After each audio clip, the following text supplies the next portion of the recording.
today's our topic is elasticity, and in elasticity we will study the stress strain curve. To study a stress strain curve, first of all we have to perform an experiment.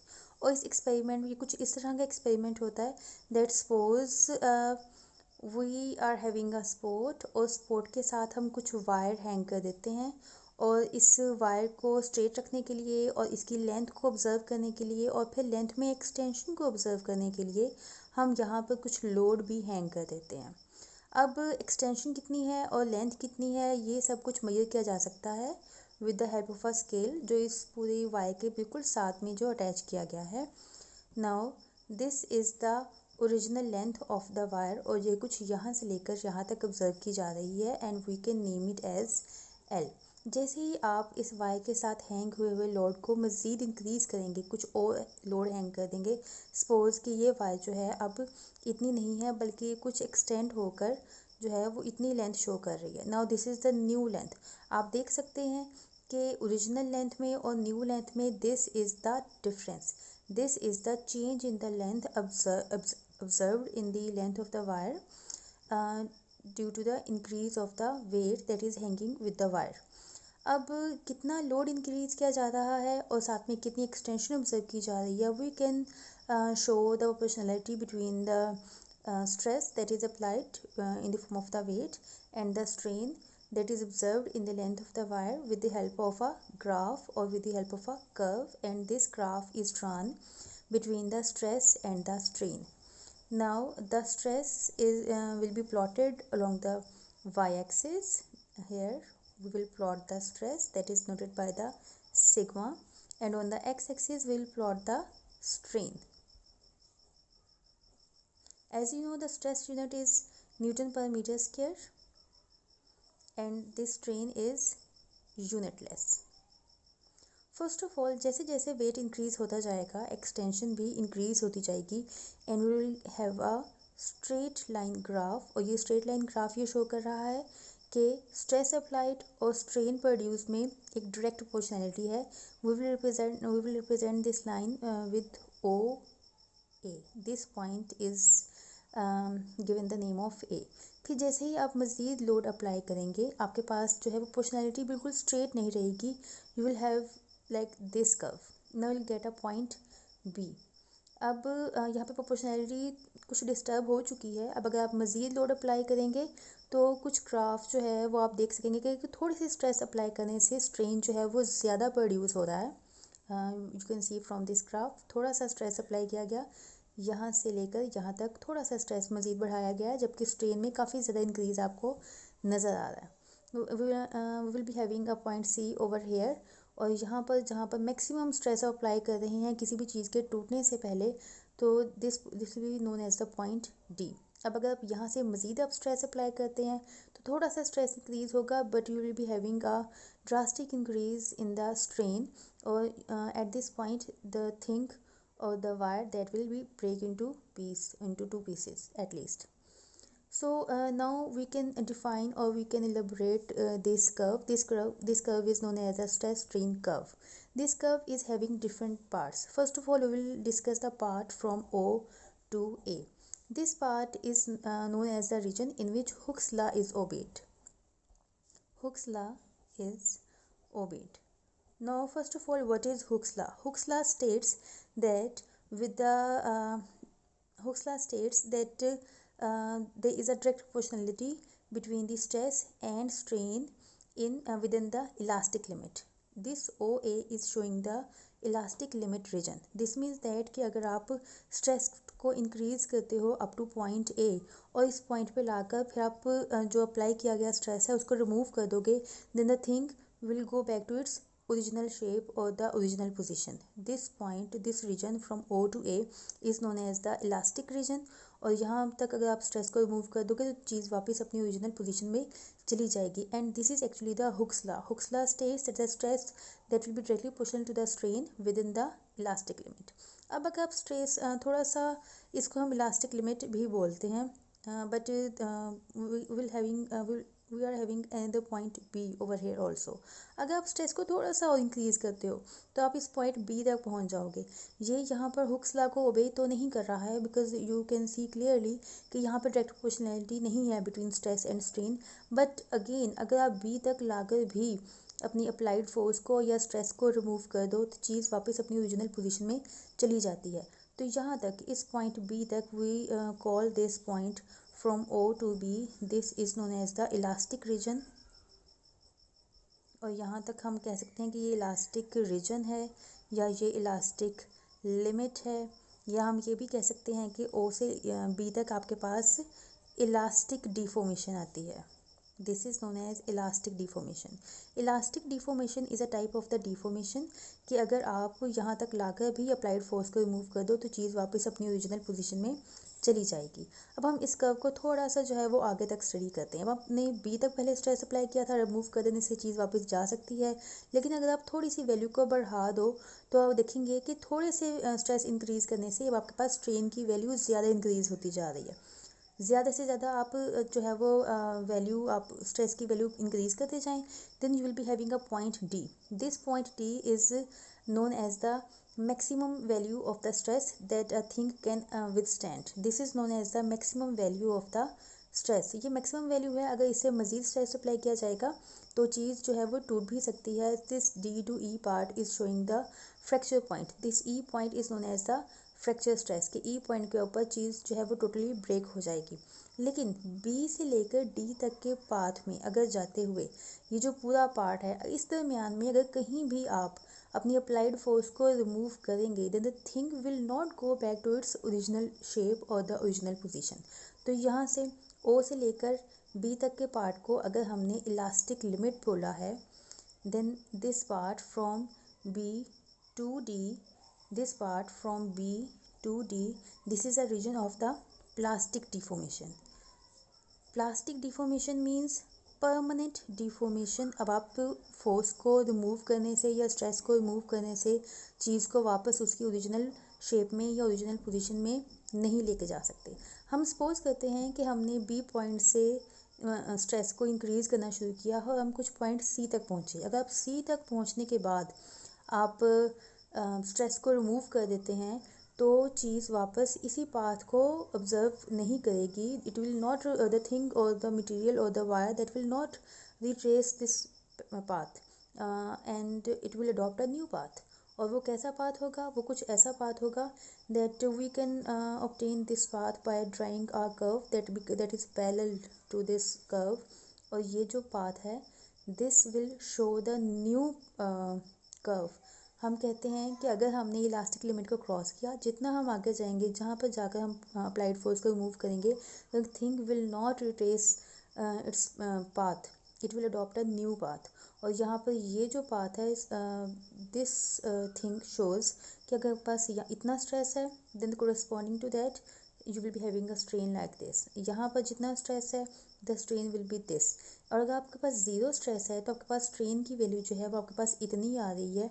This is the strain. This means that now your wire और your thing और the thing that is under experiment that is having a new set of values. अब उसकी या हम इस experiment की sense में उसे कह सकते हैं कि अब आपकी वायर की लेंथ परमानेंटली चेंज हो चुकी है।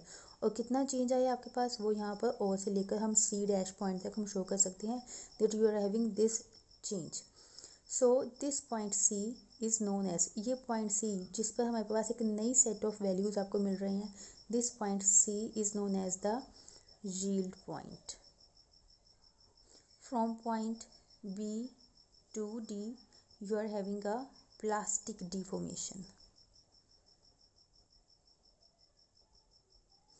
अब पॉइंट सी हमने यील्ड पॉइंट को डिस्कस कर लिया that this is the point which gives us the new set of the values, जो कि हमारी लेंथ को परमानेंटली चेंज कर देता है, एक नई सेट ऑफ वैल्यूज़ देता है। अगर सपोज आप इस पॉइंट पर आकर भी जो है स्ट्रेस को रिमूव करती हैं then you will get the this set of values. अगर इस पॉइंट पे रिमूव करते हैं then you will get the this set of values. तो हर पॉइंट जो है वो आगे किसी भी पॉइंट को आप यील्ड पॉइंट का नाम दे सकते हैं डिपेंडिंग अपॉन कि आप किस पॉइंट पर जाकर अपनी फोर्स को रिमूव कर रहे हैं। फिर जैसे जैसे आप अपनी अप्लाइड फोर्स या स्ट्रेस को आप बढ़ाते जा रहे हैं then you will get a point. This point D is known as the point for the maximum stress. This is also known as the ultimate tensile strength. This O to D, this D point is also known as the maximum stress or ultimate tensile strength. This is representing the value of the stress, that is the maximum. Maximum means कि अगर इससे ज़्यादा आप stress apply करोगे then the thing will not withstand that value of the stress and ultimately it will break down. अब आपके पास D to E जो curve है ये आपको बताएगा कि आपके पास मटेरियल कौन सा है. This E that will be the fracture stress. E is representing the value of the fracture stress. Now the lengths suppose this OA length, this OB length, OC length, B to D length, D to E length. These lengths of the curves, they will give us the information about the type of the material जो कि हमारा under experiment है. Now we can have two different types of the materials. Number one type of the material is known as the brittle. The simplest example of the brittle substances is like a plastic scale. आपके पास ruler जो आपके पास plastic के होते हैं, आपने बहुत clearly उनको observe किया होगा कि अगर उनको आप थोड़ा सा मोड़ने की कोशिश करते हैं then they can't tolerate the value of the applied force. वो एकदम से आवाज़ के साथ वो अचानक ही टूट जाते हैं. मतलब कि अगर आप उसके लिए उस प्लास्टिक के रूलर के लिए अगर आप ये कर्व ड्रा करना चाहो तो आपके पास B to D वाला पार्ट जो है that will become very very small. तो ब्रिटल सब्सटेंसेस की जो प्रॉपर्टीज़ हैं वो आपके पास क्या हैं कि B to D line that is small and D to E is also very small. This means that कि ब्रिटल सब्सटेंसेस के लिए जो D to E वाला पार्ट है ये कुछ इस तरह से होगा कि बहुत ही after applying the value of the maximum strength चीज़ अचानक ही जो है वो टूट जाती है. So will get a very small portion of the D to E. अब next type of the substance that is known as the ductile materials. Ductile materials are like a steel ruler. आप लोगों ने अक्सर देखा होगा कि steel ruler को अगर हम बेंड करने की कोशिश करें तो काफ़ी ज़्यादा फोर्स लगानी पड़ती है. अगर थोड़ी सी फोर्स लगाने के साथ ही आप स्टील रूलर को छोड़ दो then it will get back to its original position, बिल्कुल स्ट्रेट हो जाता है. लेकिन जैसे अगर आप उसके ऊपर ज़्यादा से ज़्यादा फोर्स लगाते जाते हैं तो काफ़ी ज़्यादा उसको बेंड करने के बाद एक पॉइंट ऐसा आता है कि अगर आप वहाँ पर आप स्टील रूलर को छोड़ते हैं then that will not go back to its original state. उसमें बेंड आ जाता है कि परमानेंट बेंड आ जाता है. तो और उसको तोड़ने के लिए बहुत ज़्यादा फोर्स लगानी पड़ती है और काफ़ी ज़्यादा प्लास्टिक डिफॉर्मेशन के बाद अगर बहुत ज़्यादा स्ट्रेस अप्लाई किया जाए तो बिल्कुल ज़ीरो दोनों पार्ट्स के दरमियान में ज़ीरो एंगल आने के बाद कहीं वो दरमियान से जो है वो ब्रेक होता है. So those type of the materials those can be drawn into sheets, those can be drawn into wires. Those materials are known as the ductile materials. और डक्टाइल मटेरियल्स की जो property है अगर हम उसको इस graph की base पे एक्सप्लेन करना चाहें then the ductile materials are having a long B to D part. आपके पास डक्टाइल मटेरियल्स में जो B to D पार्ट है दैट इज़ लॉन्ग. मतलब कि काफ़ी ज़्यादा प्लास्टिक डिफॉर्मेशन जो है that is observed over a long range और the long large value of the stress as well as the large value of the strain. मतलब कि काफ़ी ज़्यादा डिफॉर्मेशन आपके पास प्लास्टिक आती है इवन देन आपका स्टील का रूलर जो है वो ब्रेक नहीं होता है. और अगर हम उसमें D to E वाला फ्रैक्चर स्ट्रेस वाला पार्ट भी अगर हम डिस्कस करें then before breaking down the thing will withstand a large value of the stress. और कुछ आपके पास D to E वाला पार्ट कुछ इतना ज़्यादा लॉन्ग आपके पास ऑब्जर्व किया जाएगा. दिस मीन्स दैट अगर B to D and D to E अगर इस कर्व के इन दोनों लेंथ्स के हिसाब से अगर आप डक्टाइल मटेरियल को डिस्कस करना चाहें then ductile materials will be having a long B to D part as well as they will be having a long D to E part. So these materials are known as the ductile materials. Now we are having a third type of the material also. इनको हम बोलते हैं elastomers.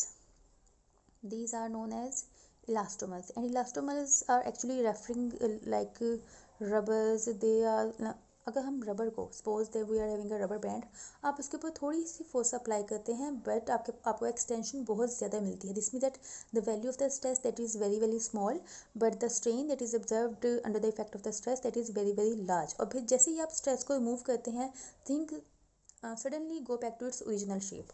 So these type of the materials in which this O to A and part is very long, that those type of the materials are known as the elastomers. Elastomers में आपके पास O to A part जो है that is very long, मतलब कि उसमें elasticity वाला part जो है वो बहुत जो है वो कर्व में बहुत ज़्यादा दूर तक आपके पास स्ट्रेस और स्ट्रेन के में प्रोपोर्शनलिटी आपको मिलेगी.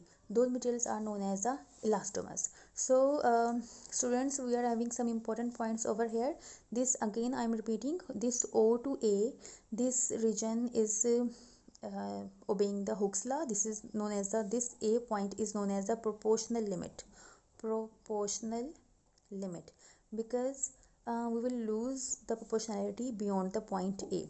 अगर आप A से थोड़ा सा पॉइंट से ज़्यादा आप स्ट्रेस को अप्लाई करोगे then you will get the point B, और पॉइंट B के ऊपर जाकर भी अगर आप स्ट्रेस को रिमूव कर दो तो चीज़ वापस अपनी ओरिजिनल शेप में आ जाती है. So from O to B we are having the elastic limit. O to A आपके पास हुक्स लॉ भी ओबे होता है, लेकिन O से लेकर B तक आपके पास इलास्टिक लिमिट होती है. And this O to B part is known as the elastic limit point, elastic region, और you can also say that we are observing the elastic deformation from O to B. ना अगर B से थोड़ा सा ज़्यादा point, जैसे कहीं पर भी आप B और D के दरमियान में कहीं पर भी आप फोर्स या स्ट्रेस अप्लाई करते हुए स्ट्रेस को रिमूव कर दोगे the thing will not go back to its original shape, because B to D part we are observing the plastic deformation, और plastic deformation में कहीं भी आप force को remove करोगे तो the thing will observe a different set of the values while returning back to the point where the stress is zero. तो आप देखेंगे कि you will get a new set of the values, और ये जो new set of values हैं ये बता रही हैं कि आपके पास जो भी चीज़ आप अंडर एक्सपेरिमेंट थी that is now is having a new length or the new volume or the new shape. This means that the thing has undergone the process of the plastic deformation. अब चीज़ वापस अपनी original shape में नहीं जा सकती, बल्कि उसकी जो पैरामीटर्स हैं उसमें परमानेंट चेंज आ चुका है. नाउ दिस पॉइंट डी, जहाँ पर जो मैक्सिमम वैल्यू है स्ट्रेस की जो कोई भी मटेरियल विथस्टैंड कर सकता है, this is known as a maximum stress और द अल्टीमेट टेंसाइल स्ट्रेंथ. अगर इससे ज़्यादा अगर आप स्ट्रेस को अप्लाई करोगे then the ultimately the thing will break. So this was whole about the stress strain curve.